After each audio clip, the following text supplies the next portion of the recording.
I have partnered up with Alois to make a brand new Mordekaiser guide, and I would say it is the best Mordekaiser guide out there right now. I have given out every single piece of information that I could think of. Absolutely anything that I use, I gave out in this guide. Explaining mid to late game stages, itemization, runes, combos, absolutely anything and everything I could think of. Even video matchups. And some of these video matchups go on to be 20 minutes or longer, just for that one particular matchup. Currently, there are not all top lane champions in video format, but over time I will add more and more of them. This is also where the tips and tricks section of the matchup spreadsheet went, in case you were all wondering. As part of the agreement, I had to move it to this guide exclusively. Every other guide I have is still completely untouched, and the rest of the spreadsheet on top of the mobafire guide is still also the same on the Mordekaiser side. If you want to check it out, you can use the link in the description. With all that being said, please enjoy this video.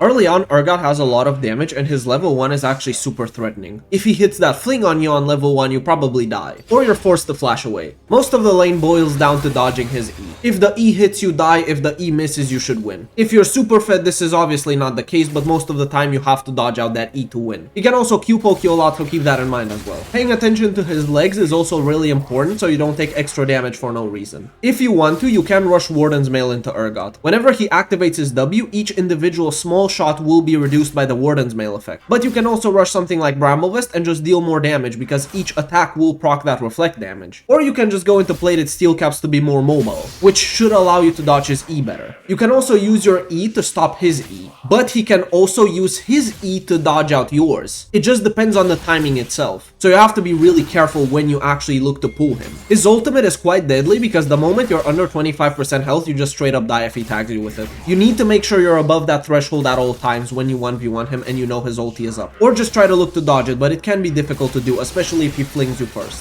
One item that is pretty good into Urgot is Sterak's Gauge, and that is because the shield activates when you're below 30% health, and Urgot's Execute procs at 25%. So with Sterak's, you have more time until you actually get low enough to get executed by him. Most of the time I like to rush Stridebreaker, but you can try to rush Sterak's Gauge if you want to. And then you can have another secondary in your runes. You can take something like Overgrowth, so you have even more health for the Sterak's shield. And then maybe even double scaling health on runes, and then you will have a lot of extra health, so a very large Sterak's shield if you decide to rush the item. Or you can go Stridebreaker into Sterak's if you want. Or you can skip over the Sterak's completely if you're confident that you're gonna be able to 1v1 him. But he has a really deadly one item spike, as well as having a pretty good level 9 power spike, so keep those in mind as well.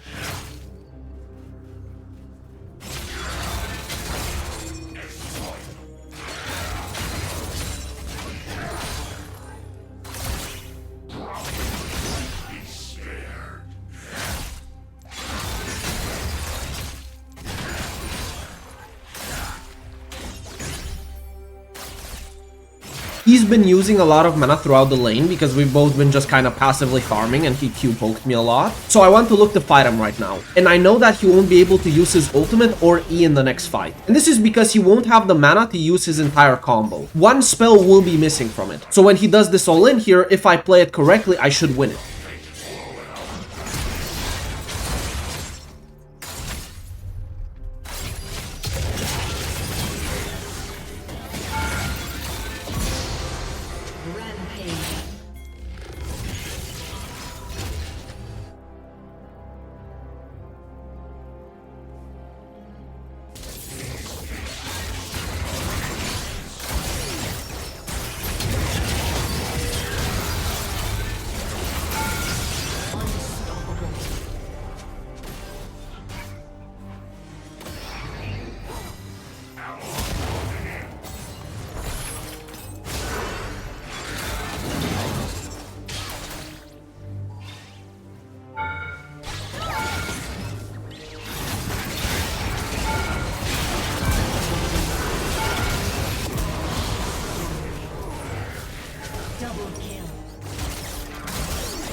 This is a pretty skilled lane, but I don't like to play it simply because she has so many dashes. And because Darius is a mobile, it can get really annoying to keep track of all her dashes. Right here, I'm trying to deny her level 1 experience, and I actually choose to flash on top of her to get my 5 stacks. But I wanted to do this differently. I wanted to do flash auto W, and I accidentally canceled the first auto attack, so I only did flash W. And this is really important here. I know the flash auto W wouldn't kill her anyway, but that extra auto attack would leave her so much lower. And it could allow me to get a kill angle onto her at level 2. Or it can straight up force her to recall and teleport back, because she will be super low when I do that flash auto W. Otherwise, this flash W was a mistake, because she won't be low enough to where it's going to matter in the lane, and now I'm flashless. Always keep track of how many spells she has, especially because if you start off with your pool and she has all the spells, you're basically never catching up to her. Wait for her to at least use some spells. Even if she has 2 spells, you will still not be able to catch up to her. Unless you rush something like Boots of Swiftness and she doesn't even have tier 1 boots. Then you have a chance of catching up. But if not, it is super difficult. Her ultimate can also cancel out your E, so keep that in mind as well. And just before she hits you with her ultimate, you can use your Q, and you will always guarantee the Q heal hit. Another thing to keep in mind is the fact that once she gets that Eclipse, you need to hyper long trade every single fight. If she has her W up and Eclipse proc up, if you try to fight her and short trade with her, those shields will eat up all of your damage. So you need to extend fights as much as you can. Once you get the Stride Breaker, this lane becomes so much easier, because that active helps out so much here. And after Stride Breaker, what I like to do is go Spear of Shojin, and this is because it will allow me to explode her health. Level 11 Darius with Spear of Shojin annihilates Ambessa's health bar. So you want to play for the Stride Breaker power spike, and then also the level 11 plus Spear of Shojin power spike if possible. In the hyper late game, you can actually still fight her out and be pretty useful in team fights against her as well. You can't stop her while she's in the middle of her ultimate, but after her ultimate ends, you can pull her into you, and then maybe get a reset out of that.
Kill.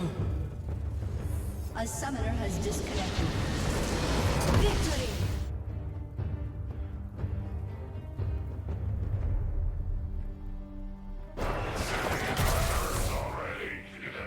The early game of this lane is absolutely brutal, and this is because of how powerful Volibear is in the early game. His combo of QE can completely melt your head off. Starting from level 2, he has access to both Q and E, and you're basically never going to be able to dodge out this combo if he gets the stun on you in melee range. You're always going to tank that damage, and he will always win that short trade, because anytime you actually try to deal damage, his E shield will block it all, on top of the ridiculous damage his E has if it actually lands. In this case, the Volibear also has Ignite and Lethal Tempo, so even if I extend the fight, he can Ignite me to cut my Q healing, and he can auto-attack me a lot because of Lethal Tempo. On top of that, starting level 3, he gets his W, so the longer the fight goes, the more Ws he's going to press on me, which means he's going to heal and do more damage. So even in the sustained fights, it is going to be quite tough to beat him. Another thing is that if you actually try to Q him, he can activate his own Q and lunge forward, and that will make it to where your Q will miss, and if that happens, you're screwed even further. This matchup heavily revolves around spacing, and also trying not to die early on. If you just both farm up, that is totally fine for you. And if Volibear overcommits and charges into you, and you're actually able to get your Q off, you might win it. But you aren't the one that looks to engage first. If you ever start off with your pool and you go for an extended fight, you die. You straight up die on the spot. What you can actually do is do the combo of EWQ and then instantly backing off. And then he should not be able to tag you with his QE combo, and then you will win that trade. The only issue with this is that you will eventually run out of mana. So what you can do if you want to is take Mana Flow Band instead of Axiom Arcanist. And in this case, it is quite good against Volibear, because against Volibear, this is the only combo that guarantees you don't take any return damage. You can even take Presence of Mind if you really want to,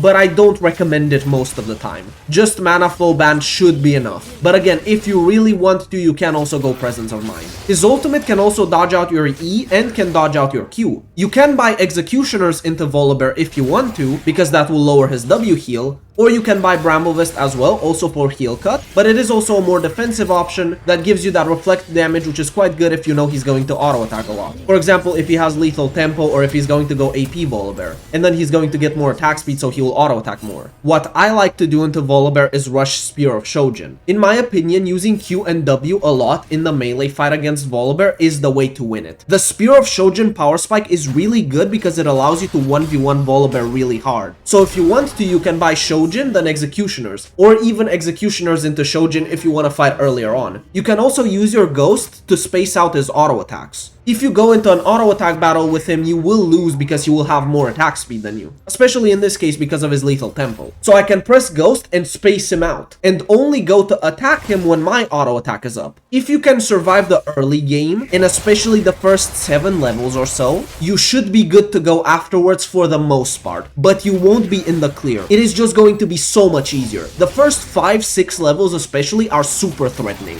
and after Shojin you can go for something like Stride Breaker, so you have that slow, and then you can kite him out even better or stick to him, and then afterwards maybe you go for something like Sterak's Gauge. And your burst will be super mega high at Shojin, so always keep that in mind.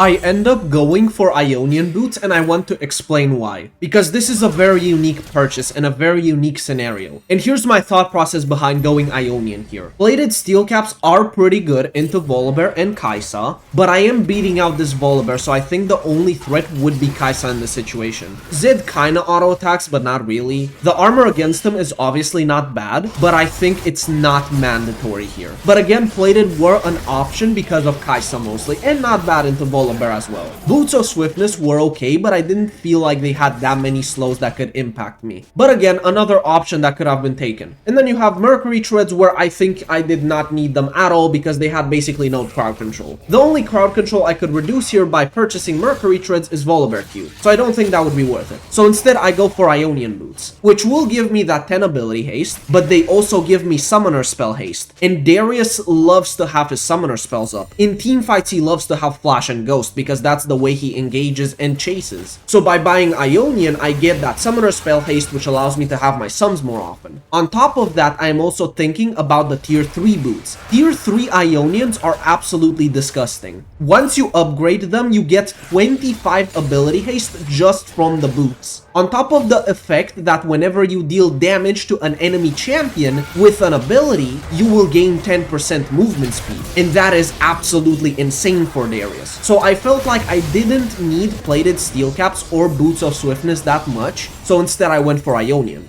But I did have the option of going for those two as well.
Thank you guys for joining me in this video. I hope you found the information useful, and I will see you in the next video, hopefully very soon.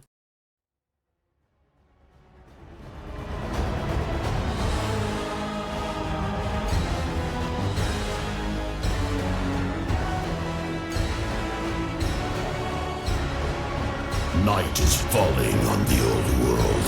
You won't live to see the new one.